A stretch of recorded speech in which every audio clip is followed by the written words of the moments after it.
کیا، جب یہ گیا اس نے مان لی بات، ابھی یہ راستے میں ہی چلا ہی تھا کہ اس کی موت آ گئی، یہ مر گیا، صراط مستقیم پر چل پڑا تھا، ابھی تو تھوڑا ہی دور گیا تھا کہ اس کی موت آ گئی. دونوں فرشتے پہنچے، نیکی بدی والے اس کی روح کہاں لے کر جائیں. فرشتہ ایک اوپر آیا کہ پوچھنے اللہ تعالیٰ سے کہ اللہ کدھر روح لے کے جانی ہے. اللہ تعالیٰ نے کہا وہ راستہ ناپ لو جہاں سے چلا تھا، اور وہ بھی ناپ لو جہاں پر پہنچنا تھا. وہ راستہ جہاں پہنچنا تھا وہ دور تھا، جہاں سے چلا تھا وہ قریب تھا. ادھر سے فرشتہ اوپر سے نیچے بتانے کے لیے جو یہ بات آیا، تو اللہ نے پیچھے سے، اپنی زمین ہے نا اللہ کی، لشکر تو اللہ کے ہے نا، لہو ما فی السماوات للہ ما فی السماوات و ما فی الارض. اللہ کو سب کچھ پتا ہے، اللہ تو علیم بذات الصدور. اللہ کی طرف وہ ایک قدم بڑھا کے نکلا ہے، اللہ 10 نہ بڑھاتا. اللہ سبحانہ تعالیٰ نے زمین کو حکم دے دیا تو پھیل جا، اور دوسری طرف حکم آیا کہ تو وہاں سے سکڑ جا. اس سکڑنے کے لیے اللہ سبحانہ تعالیٰ نے کیا کیا، جب سے وہاں پر پہنچے تو وہ زمین کا فاصلہ کم نکلا ناپنے والوں کے لیے، اور جہاں سے وہ چلا تھا وہ زیادہ تھا. سیدھا اس کی روح کو کہاں لے گیا اللہ تعالیٰ؟ جنت. سبحان اللہ. یہ ہے اللہ، ایسے کرتا ہے اللہ. ہم کس اللہ کو نہیں مانتے، ہم کس اللہ کو انڈر ایسٹیمیٹ کرتے ہیں. اللہ نے بتا دیا ہے کہ وہ ظلمات سے نکال کے ان کو نور کی طرف لے کر آتا ہے، یہ اس کا کام ہے. اللہ نے جیسے شیطان نے کہا تھا نا کہ میں ان کو صراط مستقیم پر بیٹھ کے ان کو گمراہ کروں گا، لیکن شیطان نے کہہ دیا تھا الا عبادک المخلصین، تیرے جو خالص بندے ہوں گے نا ان پر میرا زور نہیں چلے گا. اللہ ہمیں اپنا خالص بندہ بنا. اور اللہ نے بھی کہہ دیا تھا وَإِنَّ عِبَادِي کہ جو میرے بندے ہوں گے لَيْسَ عَلَيْهِمْ سُلْطَان، تیرا زور ان پر نہیں چلے گا. اللہ نے بھی کہہ دیا تھا، شیطان نے بھی ایکسپٹ کر لیا تھا کہ جو تیرے خالص بندے ہیں ان پر میرا واقعی زور نہیں چلے گا. تو کیا کرنا ہے، سارے کنڈوں اور سہاروں کو چھوڑ کر کس سہارے کو پکڑنا ہے؟ اللہ کو. اور یہ آیت الکرسی ہمیں سکھاتی ہے. جب آیت الکرسی کی سمجھ راسخ ہو جاتی ہے تو پھر ہر قسم کا خوف انسان کے دل سے نکل جاتا ہے. آیت الکرسی ایسی انسان کے اندر راسخ ہو جانی چاہیے کہ ہر خوف ہمارے دل سے نکل جائے کہ سب کچھ کرنے والی ذات اللہ کی ہے، کوئی اور کچھ نہیں کر سکتا. ایون شیطان نے کہہ دیا تھا کہ میرا بھی زور نہیں چلے گا، میں اس کے قریب بھی نہیں آؤں گا اگر آیت الکرسی پڑھ لو گے تو، ہے نا. تو بس آیت الکرسی کو راسخ کر لیں. اللہ کے نبی کس خوف کی حالت میں تھے جب ان کو پورے قریش کے سرداروں کے بیٹے قتل کرنے کی نیت سے گئے تھے، لیکن اللہ کی صفات راسخ تھی اللہ کے نبی کے دل میں. آرام سے نکلے، مٹی اٹھائی اپنی مٹھی کے اندر، ان لڑکوں کے سروں کے اوپر ڈالتے ہوئے یاسین شریف کی آیات پڑھتے ہوئے اور نکل گئے. کیسے نکلے؟ سورہ یاسین کی شروع کی 11 آیات، ہاں جی، شروع کی 11 آیات پڑھتے ہوئے، کیونکہ اللہ کی حفاظت ہے. ان کو معلوم ہے یاسین والقرآن الحکیم انکا لمن المرسلین علی صراط مستقیم تنزیل العزیز الرحیم لتنذر قوما ما انذر آباؤهم فهم غافلون لقد حق القول على ربهم وعلى أكثرهم لقد حق القول على أكثرهم وهم لا يؤمنون. میرے زور سے پڑھ رہی ہوں تو میرے منہ سے وہ نہیں ہو رہا. ہاں جی، اس کی 11 آیات پڑھتی فہم غافلون تک ہے.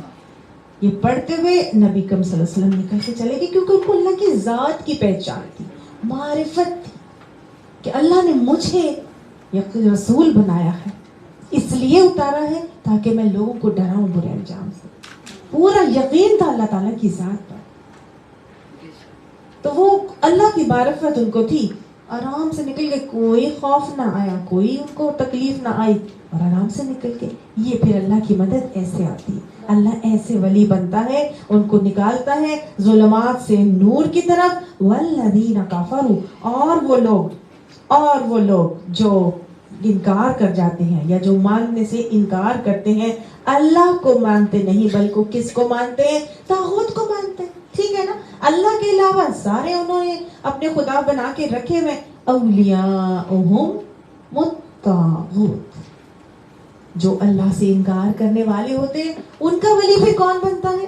طاغوت ان کا ولی بنتا ہے. تو جب طاغوت یا شیطان یا وہ نفس یا وہ جو ان کو اپنی منمانی کروا رہا ہے, وہ کیا کرتا ہے؟ ان کا ولی بنتا ہے. جب وہ ان کا ولی بنتا ہے, اللہ کی ولایت ان کے ہاتھوں سے نکل جاتی ہے, کیونکہ مضبوط کنڈا تو انہوں نے تھاما ہی نہیں تھا. اب کیا ہوگا؟ اپوزٹ معاملہ ہوگا. اب ایسے لوگوں کا معاملہ یہ ہوتا ہے کہ یخرجونہم من النور الی الظلمات. تو طاغوت ایسے لوگوں کو نور میں ہونے کے باوجود بھی ظلمات کی طرف لے جاتا ہے. قرآن کلاسز میں آنے کے باوجود بھی اپنی منمانی کرتے ہیں, نفس کی مانتے ہیں, اور دوسری قسم کی چیزوں کو فالو کرتے ہیں.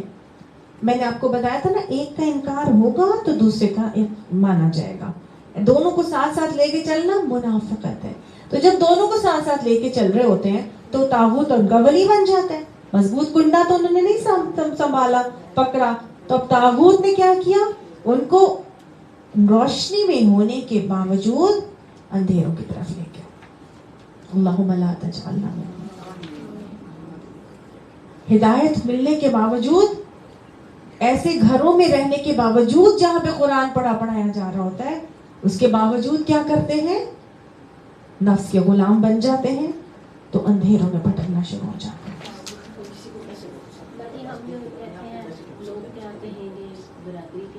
جی یس, لوگ کیا کہیں گے, برادری کیا کہے گی, فلاں ناراض ہو جائے گا.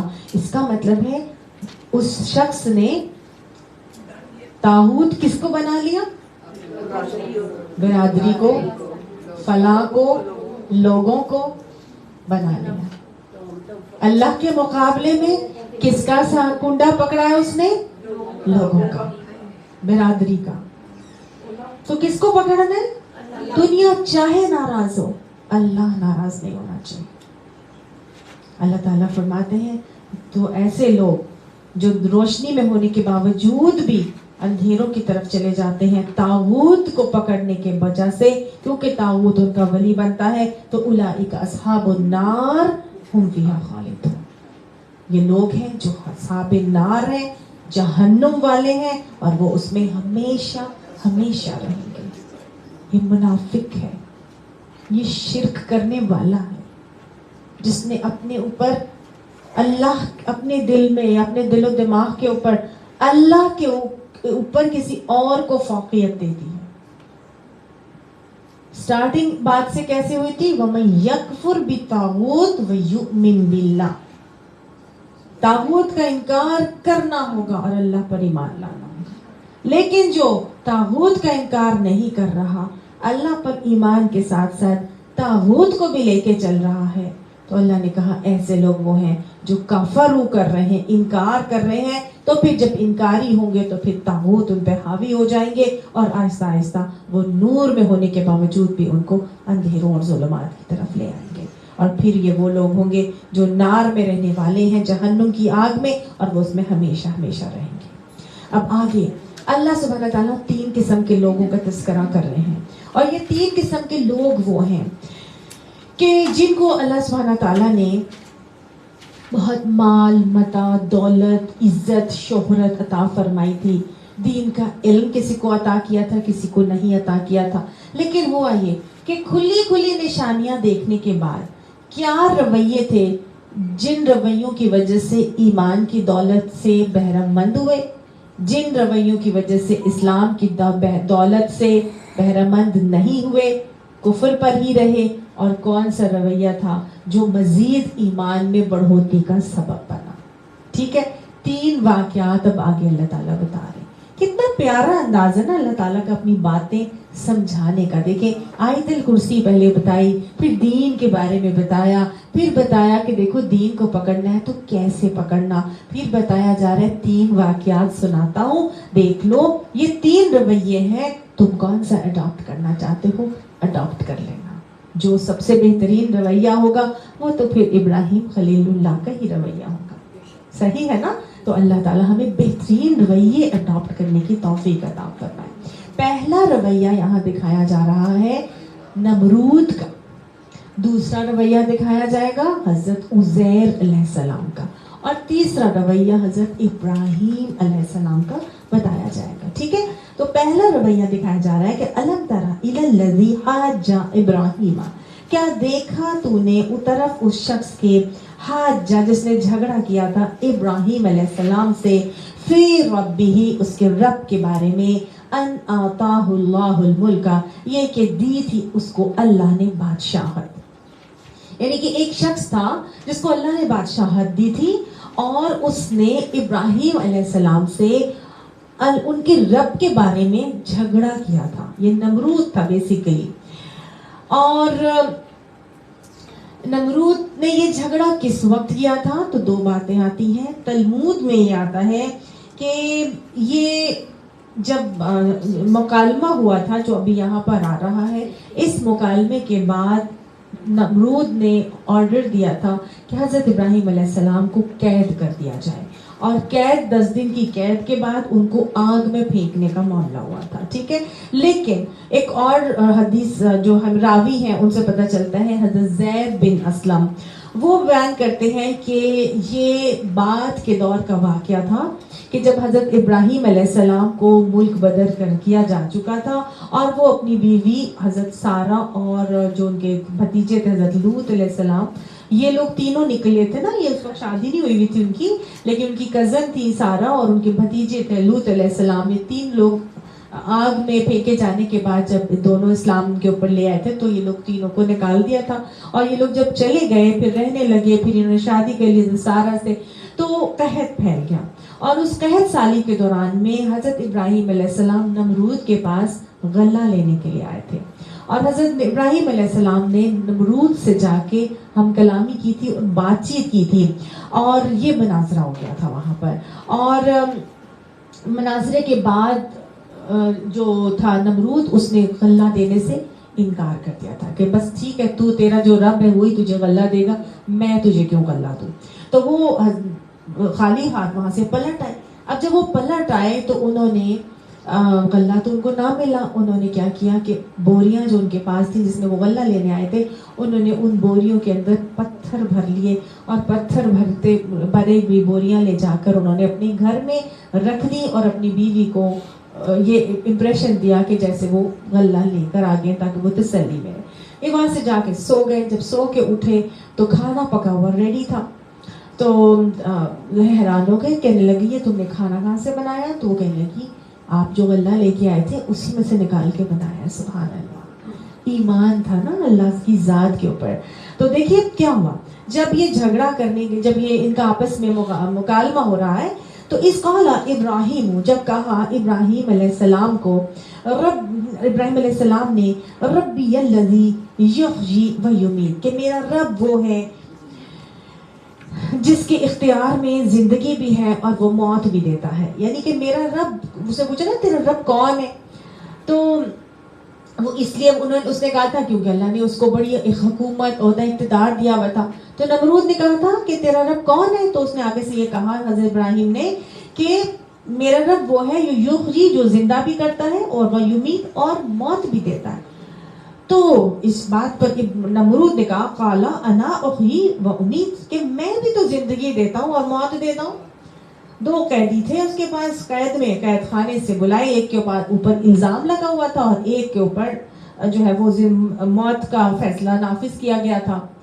تو اس نے کیا کیا, جس پر الزام تھا, موت کا فیصلہ نافذ ہوا تھا, اس کو اس نے کہا اس کو رہا کر دو کیونکہ اس نے تو مرنا تھا, اور جس کے اوپر صرف الزام تھا, ملزم تھا, اس کو اس نے کہا کہ اس کو تم قید کر دو. یعنی میں زندگی دے سکتا ہوں, میں موت دے سکتا ہوں. تو اس نے کیا کیا, اپنے فیصلے کو اپوزٹ کر دیا کہ دیکھو میرے اختیار میں بھی ہے، میں چاہوں تو موت دوں، میں چاہوں تو نہ دوں، میں زندگی دے دوں. تو جب یہ اقتدار والا معاملہ جو ہیومن کیپیسٹی میں ہوتا ہے، انسان کا اختیار ہوتا ہے کہ میں یہ کام کر سکتا ہوں، وہ کام تو ٹھیک ہے سب لوگ کر سکتے تھے، اس کو بھی ہوا کہ ہاں یہ تو مار بھی سکتا ہے چاہے، حالانکہ زندگی موت اللہ کے اختیار میں، اللہ نہیں چاہے تو مرتا نہیں کوئی بھی، چاہے جتنا مرضی کوئی مارنا چاہے. تو اس نے کہا اچھا اب اس کو لاجواب کرنا ہے تو ایسے تو یہ مانے گا نہیں، عہدہ اقتدار اس کے پاس اتنا زیادہ ہے، تو میں اس سے وہ بات کہتا ہوں جو بیانڈ ہیومن کیپیسٹی ہوتا ہے، جو ایک عام انسان کے بس اور اختیار میں نہیں ہے. تو اس کو وہ بات کہتا ہوں جو عام انسان نہیں کر سکتا. تو قال ابراہیم علیہ السلام نے کہا فَإِنَّ اللَّهَ يَأْتِي بِالشَّمْسِ مِنَ الْمَغْرِبِ مشرقی، بس بے شک اللہ وہ سورج کو لے کے آتا ہے مشرق سے، فَأْتِ بِهَا مِنَ الْمَغْرِبِ، بس تو اس کو مغرب سے لے آ. یعنی کہ چل تیرے اختیار میں اس کو زندگی موت دینا تو مان لیا میں نے، لیکن وہ جو چیز آ رہی ہے سورج کو، اس کو دیکھ کے وہ اسلام قبول کر رہے تھے، پہلے اللہ کو مان رہے تھے، انہوں نے کہا یہ تو تھوڑی دور والی چیز ہے، یہ تو اس کے اشارے سے باہر ہے، اس کے اختیار سے باہر ہوگی. تو اس نے کہا ٹھیک ہے، میرا اللہ جو ہے نا وہ سورج کو مشرق سے لے کے آتا ہے، تو تیرے اندر اگر تو اپنے آپ کو اللہ کہتا ہے، رب کہتا ہے، تو ٹھیک ہے میں مان لوں گا، تو اس کو مغرب سے لے کے آ جا. اب کیا ہوا، اب بیانڈ ہیومن کیپیسٹی کا کام تھا. آپ کو میں کہہ دوں آپ بارش برسا کے دکھا دیں تو آپ لاجواب ہو جائیں گا، میں کہاں سے بارش برساؤں، میں تو نہیں برسا سکتی. میں آپ کو کہہ دوں آپ مجھے بیٹا پیدا کر کے دے دیں تو آپ کیسے کہیں گی میں کیسے کر کے دے دوں. تو کچھ چیزیں تو اللہ کے قبضے قدرت میں ہے، وہ کوئی بھی نہیں اس کو لے سکتا. تو یہ بات سن کے اتنا بڑا بادشاہ جس کو اللہ نے اتنی بڑی حکومت دی تھی کہ دنیا میں 4 لوگ ایسے گزرے ہیں جن کو مشرق سے مغرب تک حکومت ملی ہے. ایک نمرود کو، ایک ذوالقرنین کو، ایک سلیمان علیہ السلام کو، اور ایک بخت نصر کو. بخت نصر کو تو یہ he was one of them. 4 لوگ آج تک گزرے ایسے جس کی اتنی بڑی حکومت. نمرود، ذوالقرنین، حضرت سلیمان علیہ السلام اور بخت نصر. اب جب اتنی بڑی سلطنت حکومت کے باوجود بھی یہ کام تو نہیں کر سکتا تھا، تو فبوہت الذی کفر، بس حیران ہو گیا، ششدر رہ گیا وہ جو کافر تھا. واللہ لا یہدی القوم الظالمین، اور اللہ ظالم قوم کو ہدایت نہیں دیتا. حیران ہو گیا، سمجھ گیا کہ یہ تو میری کیپیسٹی میں نہیں ہے، یہ تو میری بیانڈ مائی کیپیسٹی ہے جو اس نے بول دیا ہے. اللہ کا رب ہونے کا معاملہ یہ تو واقعی میں نہیں کر سکتا. لیکن ایمان نہیں لے کے آیا تھا، ایمان نہیں لے کر آیا. اتنی واضح حقیقت ثابت ہونے کے باوجود بھی یہ ایمان نہیں لے کر آیا. اللہ سبحانہ تعالیٰ نے اس کے پاس فرشتے کو بھیجا.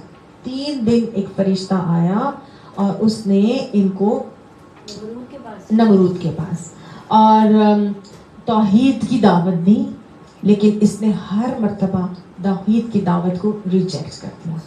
اللہ تعالیٰ نے حجت تمام کرنی تھی.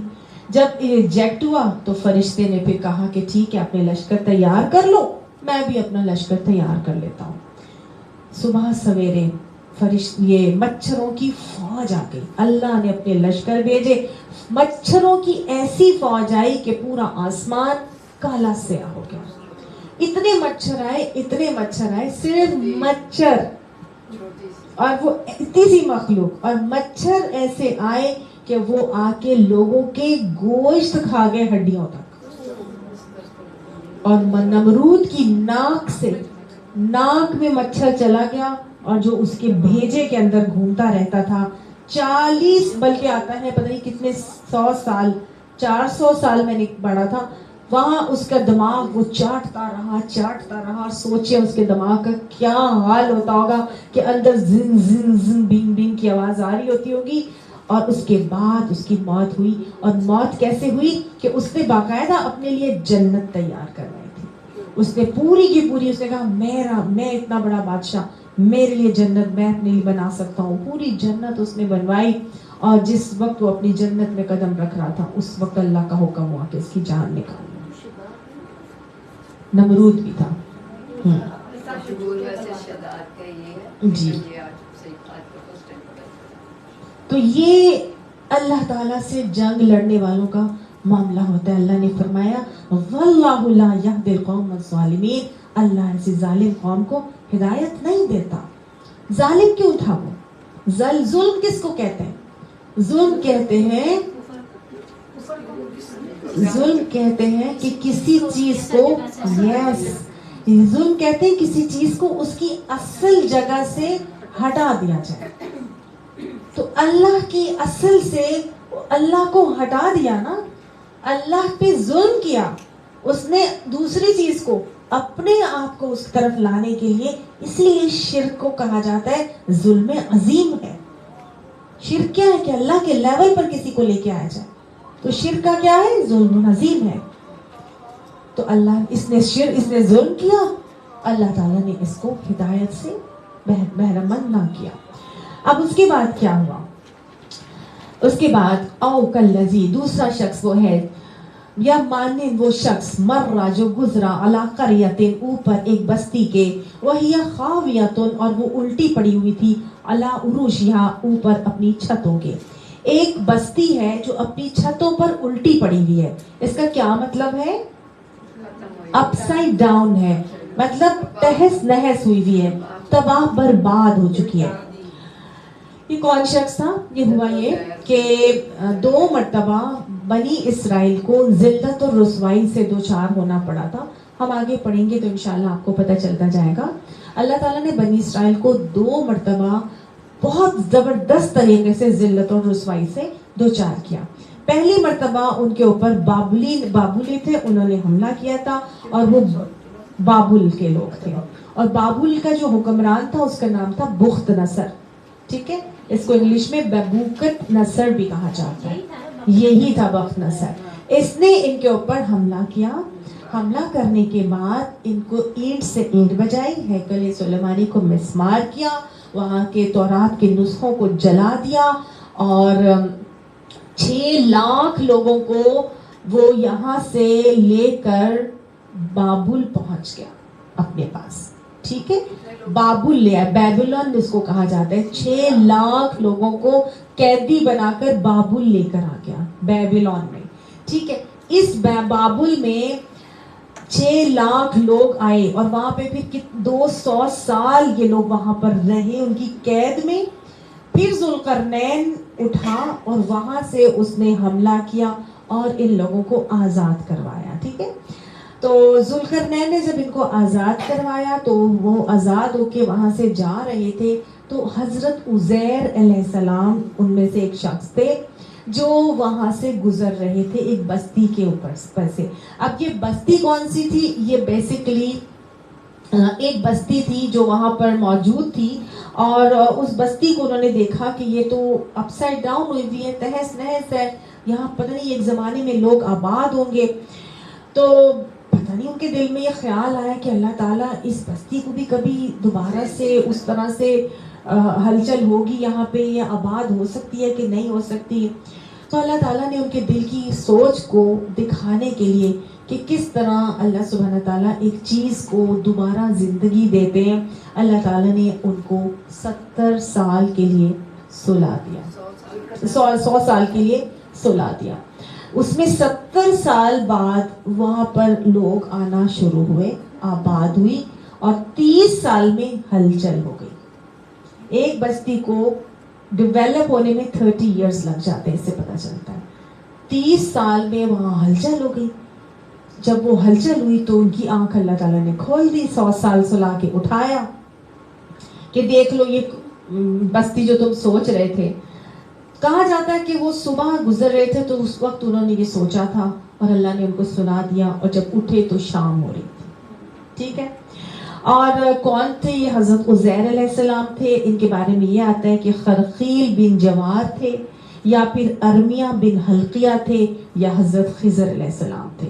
واللہ عالم یہ تمام نام ان کے لیے آتے ہیں جو یہاں سے گزر رہے تھے. واللہ عالم. بہرحال یہ جب انہوں نے دیکھا تو اللہ تعالیٰ سے انہوں نے کہا کہ قالا انا یحیی ھذہ اللہ بعد موتھا، کہ کس طرح اللہ سبحانہ تعالیٰ اسے دوبارہ زندگی بخشے گا. فاماتہ اللہ، بس اللہ نے مار دیا ان کو 100 عام 100 سال. ثم بعثہ، پھر اٹھا کھڑا کیا ان کو. یعنی اماتہ سے مراد یہ نہیں ہے کہ مر گئے، بلکہ کیا ہے اللہ نے ان کو سلا دیا، کیونکہ نیند بھی موت کی بہن ہے، نبی صلی اللہ علیہ وسلم نے فرمایا. تو اللہ نے ان کو 100 سال تک کے لیے سلا دیا اور اس کے بعد ثم بعثہ، اللہ نے ان کو اٹھا کھڑا کیا. قالا، کہا کم لبثتا، کتنا ٹھہرا تو. قالا، تو وہ کہنے لگے لبثت یوما او بعض یوم، کہ میں تو ایک دن یا دن کا کچھ حصہ ہی ٹھہرا ہوں گا اس بستی کے اندر.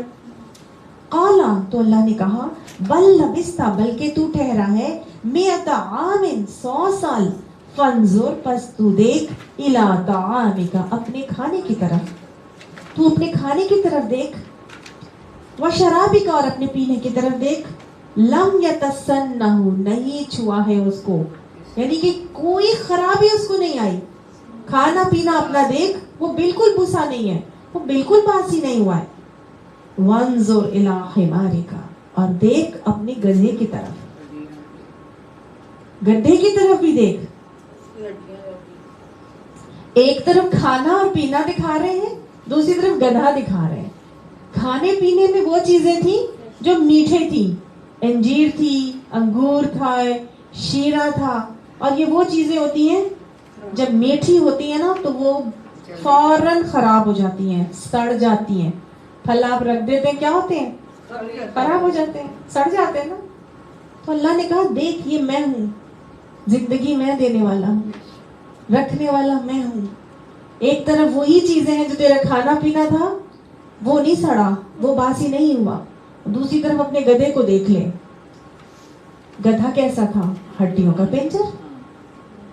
وَلِنَجْعَلَكَ، اور تاکہ ہم بنا دیں تجھے آیَةً لِلنَّاسِ، نشانی لوگوں کے لیے.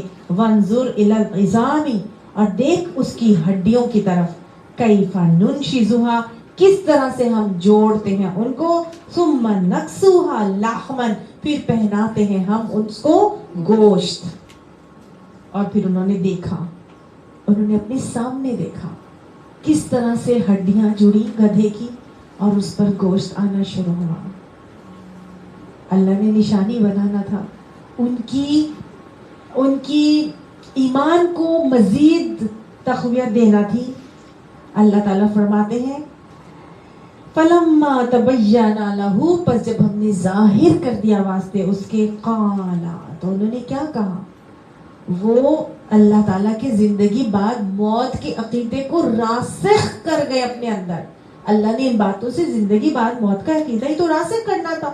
تو وہ کہنے لگے قال اعلم، میں تو جانتا تھا، ان اللہ علی کل شیء قدیر، کہ بے شک اللہ پر ہر چیز کے قادر ہے. سبحان اللہ.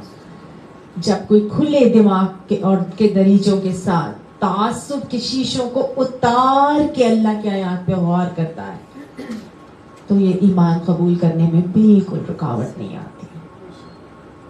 ہر قسم کے تعصب سے بالا تر ہو کے کھلے دل و دماغ کے دریچوں سے اللہ کی نشانیوں کو دیکھیں اور ایمان کو راسخ اور پختہ کریں. وَإِذْ قَالَ ابراہیم، اور جب کہا ابراہیم علیہ السلام نے. اب ابراہیم علیہ السلام تو خلیل اللہ ہے نا، اللہ کے خلیل کا لقب ان کو مل گیا. کیا ان کا ایمان نہیں تھا؟ کیا ان کو کوئی ایمان کی کمزوری تھی؟